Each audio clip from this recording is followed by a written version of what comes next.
যদিও নারীদের উদ্দেশ্যে কথা, আপনারাও বঞ্চিত হবেন না। আপনাদের ঘরে মা আছে, বোনেরা আছে, অনেক ইয়াং ছেলেরা আসছো, এখনো বিয়ে করো নাই, তো তোমাদেরও কাজে লাগবে। কেউই মাহরুম হবে না ইনশাআল্লাহ। তো মাঝে মাঝে সুবহানাল্লাহ আলহামদুলিল্লাহ যদি আমি বলতে বলি, সামনে যারা আছো তোমরাই বলবা, পুরুষরাই বলবেন, নারীরা আওয়াজ করে আবার লিল্লাহে তাকবীর আল্লাহু আকবার বলার কোনো প্রয়োজন নাই। তো আসুন আমরা আমাদের আলোচনা শুরু করি। তার আগে আমরা আল্লাহর দরবারে শুকরিয়া জানাই যে আল্লাহ তাআলা আজকে হিলফুল ফুজুল ইসলামী যুব সংগঠনের আয়োজনে চমৎকার একটি মহিলা সমাবেশের আয়োজন তারা করেছে। আমি সব সময় আমার শ্রোতাদেরকে এই কথাটা বোঝানোর চেষ্টা করি যে নারীদেরকে সুযোগ করে দেয়া দরকার। কেননা এই নারীদের পেট থেকে জন্মেছে নবীরা, নাকি নবীরা আকাশ থেকে নেমে এসেছে? আল্লাহর ওয়ালিরা, ইসলামের জন্য যারা শহীদ হয়েছে, সব শহীদরা, সব সিদ্দিকীনরা, সব সৎ কর্মশীলরা এই নারীদের পেট থেকেই এসেছে। এজন্য নারীদের পেটগুলো হচ্ছে খনির মতো, এটা খনি। নারীদের যত্ন নিলে এই খনি থেকে ভালো জিনিস পাওয়া যাবে, আল্লাহওয়ালা পাওয়া যাবে, হাফেজ পাওয়া যাবে, সালেহ পাওয়া যাবে। আর নারীদের যত্ন না নিলে, কোরআন সুন্নাহ শিখানোর সুযোগ না করে দিলে, তাদের পেট থেকেই ডাকাতরা বের হয়, ঠিক কিনা? এই যে যত ডাকাত, সন্ত্রাস, চাঁদাবাজ পৃথিবীতে এসেছে, এরাও এসেছে নারীদের পেট থেকেই। এজন্য বলা হয়, বাপ ভালো তার বেটা ভালো তাই, মা ভালো তার জি, গাই ভালো তার দুধ ভালো রে, দুধ ভালো তার ঘি। গাই ভালো তো দুধ ভালো, দুধ ভালো তো ঘি ভালো, মা ভালো তো মেয়ে ভালো, বাপ ভালো তো বেটা ভালো। কথা বুঝতে পেরেছেন? এজন্য নারীদেরকে সুযোগ করে দেওয়া উচিত। তারা যদি কোরআন সুন্নাহ জানে, তাহলে ঘরের মধ্যে কোনো শিরকের ছোঁয়া থাকবে না। আর নারীরাই যদি বিপদগামী হয়, ওই ফ্যামিলিটা বিপদগামী হয়ে যায়। এজন্য আসুন আমরা আল্লাহর দরবারে শুকরিয়া জানাই যে আল্লাহ তাআলা আমাদেরকে আজকে মহিলা সমাবেশে আসার বসার তৌফিক এনায়েত করলেন। আমরা আল্লাহর দরবারে শুকরিয়া জানাই। আমরা পড়ে নিচ্ছি কালিমাতুশ শুকর, আলহামদুলিল্লাহ। ছেলেরা আরো আওয়াজ করে পড়েন, ছেলেরা আলহামদুলিল্লাহ। আমরা আল্লাহর কাছে কামনা করছি যে আল্লাহ তাআলা শেষ পর্যন্ত যেন আমাদেরকে এই প্রোগ্রামে উপস্থিত থাকার তৌফিক এনায়েত করে এবং এই প্রোগ্রামের সর্বোচ্চটা যেন আমরা নিয়ে যেতে পারি। আল্লাহ তুমি তৌফিক দাও। আজকের এই প্রোগ্রামটাকে তুমি আমাদের নাজাতের ওসিলা বানাও। সম্মানিত ভাইরা, আমি ছোট্ট একটা আয়াত তেলাওয়াত করেছি, ওয়াকারনা ফি বুয়ুতিকুন্না ওয়ালা তাবাররাজনা তাবাররুজাল জাহিলিয়াতিল উলা। আমার আগের আলোচক মিজানুর রহমান আতিকি সাহেবে দেখলাম এই আয়াতটি পরেই খুতবা শুরু করেছেন। ওয়াকারনা ফি বুয়ুতিকুন, নারীদেরকে, বোনদেরকে উদ্দেশ্য করে আল্লাহ বললেন, ও বান্দিরা তোমরা ঘরে থাকো। কই থাকো? ঘরে। আর আপনারা থাকবেন কই? বাইরে। নারী যদি ঘরে থাকে, আমরা কই? বাইরে। এটাই হচ্ছে সিকোয়েন্স। পুরুষরা থাকবে বাইরে, নারীরা ঘরে। পুরুষরা প্রয়োজনে ঘরে যাবে, আর নারীরা প্রয়োজনে বাইরে যাবে, ঠিক কি না? এজন্য রাব্বুল আলামিন বললেন, ওয়াকারনা ফি বুয়ুতিকুন্না ওয়ালা তাবাররাজনা তাবাররুজাল জাহিলিয়াতিল উলা। ও আমার বান্দারা, ও আমার বান্দিরা, তোমরা ঘরে অবস্থান করো, ঘর থেকে বের হবে না প্রয়োজন ছাড়া। আর জাহিলি যুগের নারীদের মতো নিজেদের সৌন্দর্যকে প্রকাশ করে বের হবে না। কথাটা কার? বলো, কথা কার? আল্লাহর বাণী। আমার বান্দিরা তোমরা ঘরে অবস্থান করবে, আর জাহিলি যুগের নারীদের মতো নিজেদের বিউটি, সৌন্দর্যকে এক্সপোজ করবে না, দেখিয়ে বেড়াবে না। ঘরের মধ্যে তোমাদের অবস্থান। তার মানে নারীর মূল আবাস কেন্দ্র হলো ঘর। পুরুষ থাকবে বাইরে। পুরুষ কাজ করতে যাবে, চাকরি করতে যাবে, সমাজে নেতৃত্ব দিতে যাবে, রাতের বেলা বিশ্রামের জন্য ঘরে আসবে। আর নারী সারাদিন সারা সময় ঘরে থাকবে, ডাক্তারের কাছে যাওয়ার জন্য ঘরের বাইরে যাবে, জরুরি প্রয়োজনে ঘরের বাইরে যাবে, ঠিক কিনা? তাহলে ঘরটা বেসিক্যালি নারীদের। ঘর নারীদের দখলে, আর বাইরটা আমাদের দখলে। এটা হচ্ছে আল্লাহর দেয়া সিকোয়েন্স। সুবহানাল্লাহ পড়ে। কিন্তু নারীরা এখন ঘর থেকে বাইরে বেরোতে শুরু করেছে। আল্লাহ সিকোয়েন্স দিলেন, নারী থাকবে ঘরে, পুরুষ বাইরে। আমরা উল্টায় ফেলছি। এখন আমরা থাকি ঘরে, নারীরা চলে গেছে বাইরে। এজন্য জ্বালা যন্ত্রণা ফ্যামিলির ভিতরে বেশি না কম? আমি বলে থাকি যে নারীরা দুই জায়গায় খুব বেশি যায়, হুমড়ি খেয়ে পড়ে। এক যায় বাজারে, দুই যায় মাজারে, ঠিক কিনা? মাজারে যায় অনেক, ছেলে নাই মেয়ে নাই, ভাবে যে মাজার থেকে সন্তান পাওয়া যায়। এরকম আছে না নাই?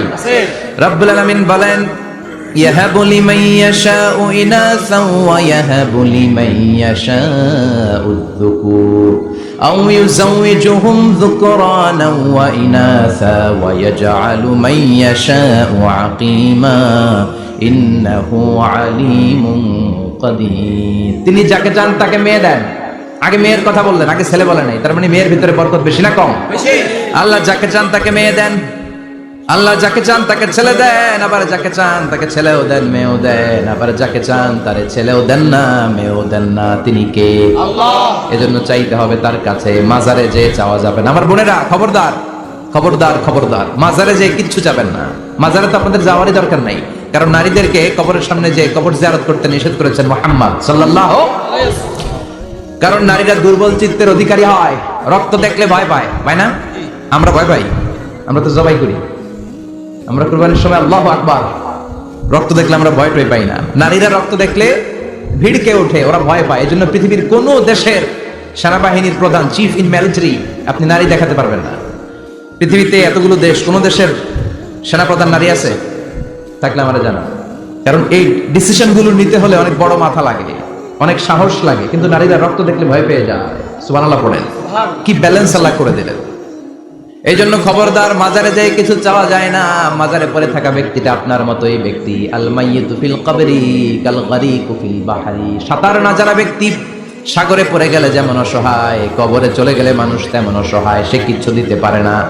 বরং আপনি কবরের সামনে যে দোয়া করে তারে কিছু দিয়ে আসবে, ঠিক কিনা? কথা বুঝতেছেন? এজন্য মায়েরা বোনেরা আবার বলি, খেয়াল করে শুনবেন, মাজারে যাওয়া যাবে না, মাজার কেন্দ্রিক হওয়া যাবে না। চাইতে হবে কার কাছে? দিতে পারে একজন, তিনি কে? কেউ যেটা দেখে না দেখে কে? কেউ যেটা শুনে না শুনে কে? কেউ যেটা পারে না পারে কে? এজন্য চাইবো কার কাছে? 24/7 সবসময় দেওয়ার জন্য ধন ভান্ডার নিয়ে তিনি প্রস্তুত, কিন্তু আমরা চাই না। এজন্য মায়েরা যারা এতদিন মাজার কেন্দ্রিক ছিলেন, এই অভ্যাসকে আপনারা পাল্টে ফেলেন। মাজারেও যাবেন না, বাজারেও যাবেন না। জরুরি প্রয়োজনে হিজাব মেনটেন করে বাজারে যাওয়া যেতে পারে, কিন্তু এই কাজটা মূলত পুরুষদের। কাদের কথা বলেন? এজন্য আল্লাহ বললেন ওয়াকারনা ফি বুয়ুতিকুন, নারী তোমরা ঘরে থাকো। কিন্তু ঘরে না থেকে এখন বাজার কেন্দ্রিক, মাজার কেন্দ্রিক, ঘরে থাকতে চায় না। ঘরেই যে আল্লাহ কত দায়িত্ব দিয়েছে নারীদের। এক একটা ঘর এক একটা ফ্যামিলি, এক একটা ফ্যামিলি এক একটা ইনস্টিটিউশন, প্রতিষ্ঠান। আর এই প্রতিষ্ঠানের এমডি, ম্যানেজিং ডাইরেক্টর হচ্ছে এক একটা মহিলা। চিল্লা এখন ঠিক কিনা? রব্বুল আলামিন নারীদেরকে ঘরের এমডি বানালেন, বাড়ির এমডি, ম্যানেজিং ডাইরেক্টর। অনেক কিছু ম্যানেজ করতে হয়। ফুড ম্যানেজমেন্ট জানা লাগে, কুকিং ম্যানেজমেন্ট জানা লাগে, রেয়ারিং আপ দ্য চিলড্রেন জানা লাগে, ডিপ্লোমাসিও জানা লাগে। কেমন করে রান্না করবে এটা জানতে হয়, কেমন করে ঘরকে ক্লিন রাখবে জানতে হয়, কেমন করে ছেলে মেয়েকে লালন পালন করতে হবে জানতে হয়, কেমন করে স্বামীর মন জুগিয়ে শাশুড়ির মন জুগিয়ে চলতে হয় সেটাও জানতে হয়। এটা বলে ডিপ্লোমাসি। কূটনৈতিক জ্ঞান না থাকলে আরেক বাড়ির মাইয়া নতুন এক বাড়িতে যাইয়া সবার সাথে মিলেমিশে চলতে পারে? কথা কর। আপনার ডিপ্লোমেসি জানা লাগে, আপনার food management, cooking management, washing management, rearing up the children, চিলড্রেনদেরকে কিভাবে বড় করতে হয় এটা জানতে হয়। তো এত দায়িত্ব ধুইয়া আপনার ম্যানেজিং ডাইরেক্টরের দায়িত্ব দিয়ে আপনি বাইরে যান কেন? কথা বলেন। এজন্য আল্লাহ বললেন ওয়াকারনা ফি বুয়ুতিকুন্না, ঘরে থাকবা। ঘরে থাকলে ওই ঘরটারে বরকতময় করে দেয় কে? আল্লাহ। দেখবেন যেই ঘরে নারী থাকতে পারে না ওই ঘরটা উস্কো খুস্কো, রুক্ষ, ভালোবাসার ছোঁয়া নাই। ওই ঘরের মধ্যে মাধুর্যতা নাই, প্রেম নাই, মমতা নাই, সব কেমন যেন অগোছালো। কারণ নারীর হাত পেলে একটা ঘর যেরকম সুন্দর হয়, নারীর হাত না লাগলে ঘরটাকে ওই রকম সুন্দর করে সাজানো যায়। মাঝে মাঝে আমরাও ঘর গুছাই, মাঝে মাঝে আমরাও ঘরকে পরিচ্ছন্ন করতে চাই, কিন্তু মেয়েরা যেমন করে সাজায় আমরা তেমন করে পারি নাকি? কথা কয় না? কথা বলেন। পারি। আমরাও মাঝে মাঝে রান্না করি, মহিলা রান্না করলে যেই স্বাদ হয় আমাদের তো এটা হয়। কথা বলেন। এজন্য আল্লাহ বললেন ওয়াকারনা ফি বুয়ুতিকুন্না, ঘরে থাকবা। পুরুষরা থাকবে বাইরে, তোমরা প্রয়োজনে বাইরে যাবা। আর পুরুষরা রাত্রি বেলায় বিশ্রামের প্রয়োজনে ঘরে আসবে। কার কথা? কার কথা? আবার আল্লাহ নারীদেরকে বললেন চোখ নামাও, আমাদেরকেও বললেন চোখ নামাও, তাদেরকেও বললেন চোখ নামাও। ওয়াকুল্লিল মুমিনাতি ইয়াগদুদনা মিন আবসারিহিন, ও নবী নারীদেরকে বলেন তারাও যেন পরপুরুষ দেখলে চোখ নামিয়ে রাখে। ওয়া ইয়াহফাজনা ফুরুজাহুন্না, তারা যেন তাদের প্রাইভেটসকে হেফাজত করে। ওয়ালা ইউবদিনা যিনাতাহুন্না ইল্লা মা যাহারা মিনহা, দেহের সৌন্দর্য যেন বের না করে দেয়। ওয়ালিয়াদরিবনা বিখুমুরিহিন্না আলা জুয়ুবিহিন্না, আর তাদের বুকের উপরে যেন একটা চাদর নামিয়ে দেয়। সুবহানাল্লাহ। ওড়নাটা যেন উন্নত বক্ষটা তারা ঢেকে রাখে। এখন বুকের উপরে ওড়না থাকে না, ওড়না থাকে গলায়, ঠিক কিনা? অবশ্য এইখানে যে বোনেরা আসছে এদের এই সমস্যা নাই, এরা সবাই বোরকা পরে আসছে। এদের আত্মীয় স্বজনের মধ্যে ঝামেলা থাকতে পারে, তো আপনারা যে পৌঁছে দিবেন। ওড়না থাকবে কোথায়? নারীদের বুকের উপরে ওড়না থাকবে, চাদর থাকবে। গলার মধ্যে ওড়না রাখার জন্য বলা হয় নাই। ওয়ালিয়াদরিবনা বিখুমুরিহিন্না আলা জুয়ুবিহিন্না, বুকের উপরে রাখো, নিজেকে ঢেকে রাখো, হেজাব করো। হেজাব করলে নারীর মর্যাদা বাড়িয়ে দেয় কে? সম্মানিত বোনেরা, নারী স্বাধীনতার কথা যারা বলে টেলিভিশনে, এগুলো শুনে আপনারা ভড়কে যাবেন না, এগুলো শুনে আপনারা পাগল হবেন না। মনে রাখবেন, হেজাব আপনার অধিকার, হেজাব নারীর অধিকার, এটা নারীর সৌন্দর্যের প্রতীক, হেজাব নারীর আভিজাত্যের প্রতীক, হেজাব নারীর সৌন্দর্যের প্রতীক, আভিজাত্যের প্রতীক, তার রূপের প্রতীক, এটা তার অধিকার। চিৎকার করে বলেন ঠিক কিনা? কেমন করে হেজাব দেহ থেকে সরাতে হয়, কেমন করে দেহ থেকে কাপড় নামানো যায়, এটা হইল শয়তানের মিশন। এটা কি? শয়তান যখন নিষিদ্ধ ফল সাইয়েদনা আদম আর হাওয়া আলাইহিস সালামকে খাইয়ে দিল, সাথে সাথে জান্নাতের কাপড় পড়ে গেল, জান্নাতেও কাপড় খুলে দিল, দুনিয়াতেও খুলে। ঠিক কিনা? শয়তানের মিশনই এইটা, কাপড় যত কমানো যায়, কাপড় যত কমানো যায়। এজন্য খবরদার, আপনারা অনেক সম্মানিতা, খেয়াল রাখবেন, পৃথিবীতে যে জিনিসের মর্যাদা যত বেশি, সম্মান যত বেশি, যেটা যত বেশি দামি, ওইটা তত বেশি প্যাকেটের ভিতরে থাকে। ঠিক কিনা? ঝিনুকের ভিতরে থাকে মতি, মতি খোলা থাকে না।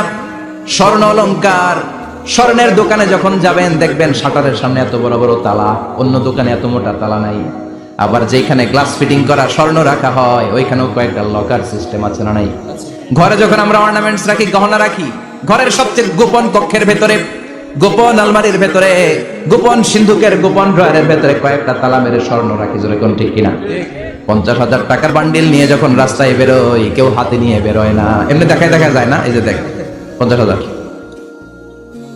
কখনো কাউরে 1,000 টাকার নোট ধরেন, এটা 1,000 টাকার নোট, কয় হাজার টাকার নোট, কথা কয় না, 1,000 টাকার নোট। এটা কাউরে দেখবেন যে 1,000 টাকার নোটটা এইভাবে করে এদিকে অর্ধেক আর এইভাবে এইভাবে রেখে রাস্তা হাঁটতেছে, কোনো পাগলও হাঁটবে?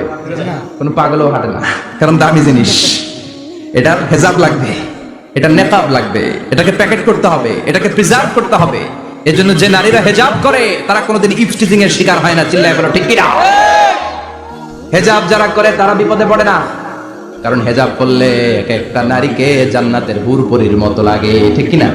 সম্মানে মাথাটা নিচু হয়ে আসে, তাকাতে গেলেও ভয় লাগে। আল্লাহু আকবার, কি সম্মান আল্লাহ দিলেন! এজন্য আমার মায়েরা বোনেরা, আপনাদের সম্মান রব্বুল আলামিন হেজাবের ভেতরে রেখেছে। হেজাব হচ্ছে আপনার সিকিউরিটি। হেজাব কি? এটা আল্লাহর দেয়া আপনার জন্য সিকিউরিটি। আপনি আপনার সিকিউরিটিকে নষ্ট করতে পারবে?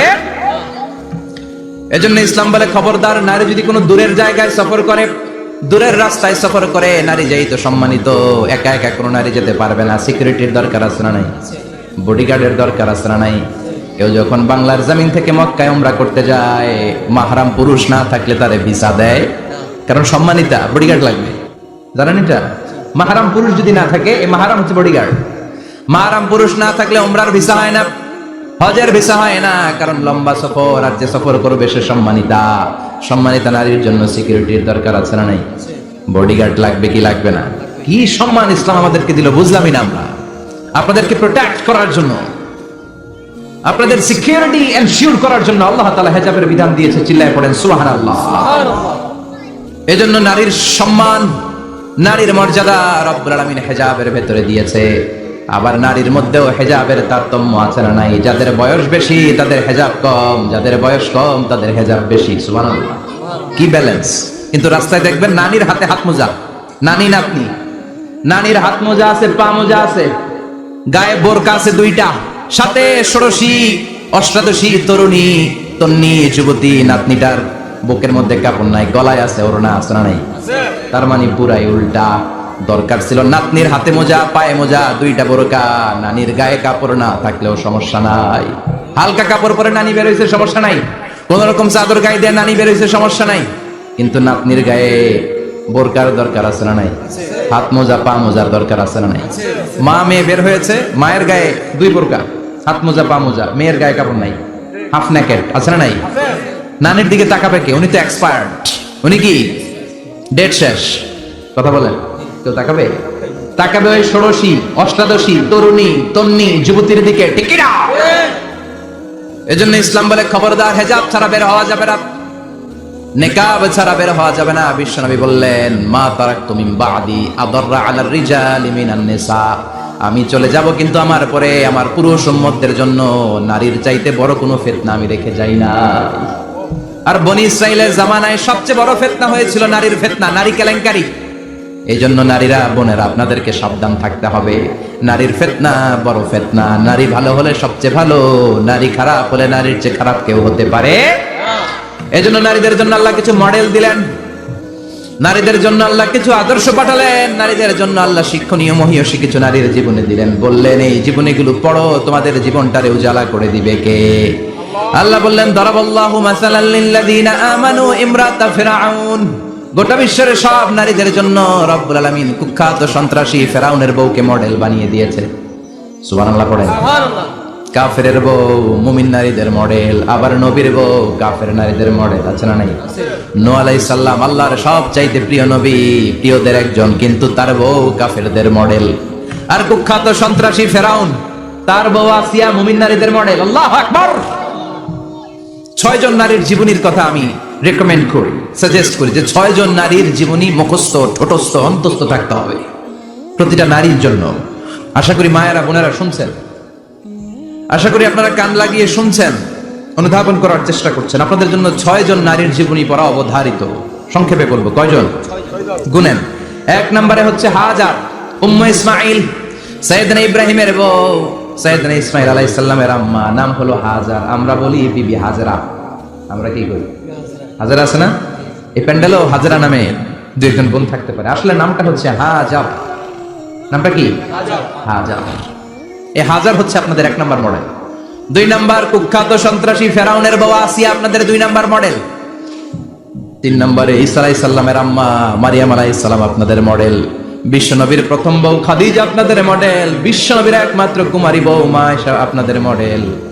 আর বিশ্বনবীর কলিজার টুকরা সাইয়্যিদাতুনা ফাতিমা আপনাদের জন্য মডেল। সুবহানাল্লাহ পড়েন। কয়জন? 6 জন। জোরে বলেন। 6 জন। প্রথমে কার নাম বলেছি? হাজার, দ্বিতীয় আসিয়া, 3 নাম্বার মারিয়াম, 4 নাম্বার খাদিজা, 5 নম্বরে আয়েশা, 6 নম্বরে ফাতিমা। সুবহানাল্লাহ পড়ে। বিশ্বনবী বলেছেন কামুলা মিনার রিজালে কাসির, পুরুষদের মধ্যে কামেল পুরুষের অভাব নাই। ওয়ালাম ইয়াকমুল মিনান নিসা ইল্লা আরবা, নারীদের মধ্যে কামেল নারী হচ্ছে 4 জন। কয়জন? 4 জন। এরপরে আবার বাড়ালেন আয়েশার কথা, আবার বাড়ালেন ফাতেমার কথা, মোট হয়ে গেল 6 জন। সুবহানাল্লাহ পড়ে। মোট কয়জন? আসলে এই 6 জনের জীবনী থেকে একটা একটা করে শিক্ষা আমরা মনে রাখার চেষ্টা করি, তাহলে জীবন উজালা হয়ে যাবে। হাজার আলাইহিস সালাম, ওনার জীবনী থেকে শিক্ষা হচ্ছে তাওয়াক্কুল আলাল্লাহ, বিপদে আপদে সবসময় ভরসা কার উপর? আমাইয়া তাওয়াক্কাল আলাল্লাহি ফাহুয়া হাসবু, যে ব্যক্তি আল্লাহর উপর ভালো করে তাওয়াক্কুল করে একমাত্র আল্লাহই তার জন্য যথেষ্ট হয়ে যায়। সুবহানাল্লাহ। সুবহানাল্লাহ পড়ছেন? পড়েন সুবহানাল্লাহ। হাজার আলাইহিস সালাম, ওনার জীবনী থেকে শিক্ষা হচ্ছে আল্লাহর উপর তাওয়াক্কুল। সাইয়েদনা ইব্রাহিম আলাইহিস সালাম সাইয়্যিদাতুনা হাজারকে নিয়ে, দুধের বাচ্চা ইসমাইলকে নিয়ে মক্কার মরুজমিনের মাঝখানে রেখে আসলেন। মানুষ নাই, প্রাণী নাই, খাওয়ার পানি নাই, কোনো পশু পাখি নাই, আকাশের পাখিও নাই, কেউ নাই, একটা মাত্র পানির মশক। একটা মশকের ভেতরে সামান্য কিছু পানি। দুধের বাচ্চা ইসমাইলকে নিয়ে সাইয়্যিদাতুনা হাজার দাঁড়িয়ে রইলেন। কোনো কথা না বলে বিবি আর বাচ্চাকে রেখে চলে যাচ্ছেন। চোখের পানি ছেড়ে সাইয়্যিদাতুনা হাজার ডেকে বললেন, ইব্রাহিম একটু দাঁড়াও। কথা নাই, বার্তা নাই, কিছুই বললা না। কি আমার অপরাধ? কেন এই ধুধুমরু প্রান্তরে আমাকে দুধের বাচ্চাটারে রেখে গেলা? শুধু একটা কথাই জানতে চাইবো, এই যে আমাদেরকে রেখে পাষণ্ডের মতো তুমি চলে যাও, এটা কি তোমার নিজের ইচ্ছায় নাকি আল্লাহর ইচ্ছায়?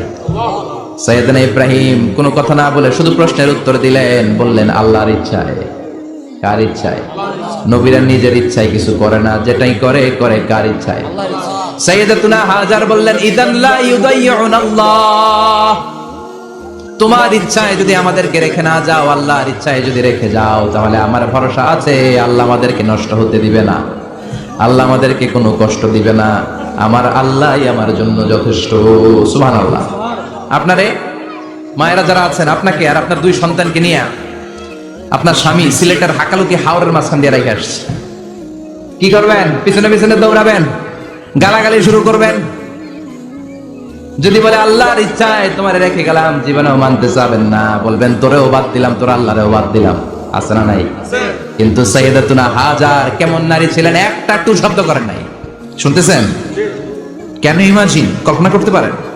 ধুধুমরু প্রান্তর, খাওয়ার কিছু নাই, পান করার কিছু নাই, কথা বলার মতো একটা মানুষ নাই। রৌদ্রের তাপ মরুভূমির বালুর উপরে এমন ভাবে পড়ে, সৌদি আরবের মরুভূমি যারা দেখেছেন, প্রচন্ড বালুর মধ্যে চাল রেখে দিলে চালগুলো মুড়ি হয়ে যায়। ওই প্রচন্ড মরুভূমির মধ্যে দাঁড়িয়ে বললেন, যদি আল্লাহর ইচ্ছা হয়, আমার আল্লাহ আমার জন্য যথেষ্ট। ঠিকই আল্লাহ যথেষ্ট হয়েছেন। এই মহিলাকে দিয়ে মক্কা আবাদ হয়েছে। মক্কায় কোনো মানুষ থাকতো না, এখন মক্কায় গেলে জায়গা পাওয়া যায়। 25 লক্ষ লোক আমরা হজ করেছি, প্রতিদিন 3 লক্ষ 4 লক্ষ